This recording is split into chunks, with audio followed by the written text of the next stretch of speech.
Now to the Trump presidency and an explosive new book, not even out yet, going behind the scenes of the Trump victory and his early days in the White House. The most explosive part, first reported today by The Guardian, has Steve Bannon, the president's former chief strategist, calling the Trump Tower meeting with Russian operatives treasonous.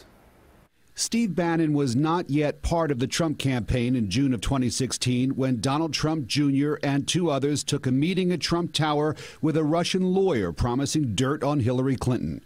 Author Michael Wolff, in his new book Fire and Fury, quoting Bannon, is saying, "Even if you thought that this was not treasonous or unpatriotic or bad expletive, and I happen to think it's all of that, you should have called the FBI immediately."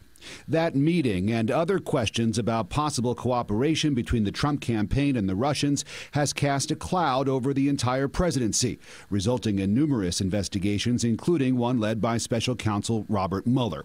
"You realize where this is going," Bannon's quoted as saying. "This is all about money laundering. Mueller chose senior prosecutor Andrew Weissman first, and he is a money laundering guy. Their path to expletive Trump goes right through Paul Manafort, Don Jr., and Jared Kushner. It's as plain as a hair on your face." This afternoon, President Trump released a statement. "Steve Bannon has nothing to do with me or my presidency. When he was fired, he not only lost his job, he lost his mind. Steve was rarely in a one-on-one meeting with me and only pretends to have had influence to fool a few people with no access and no clue whom he helped write phony books." The book also describes the president's first days in office.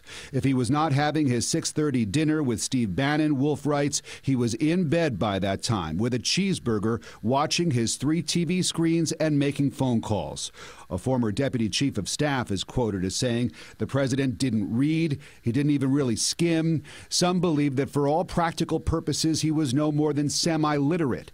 He trusted his own experience, no matter how paltry or irrelevant, more than anyone else's. It was," said former deputy chief of staff Katie Walsh, "like trying to figure out what a child wants."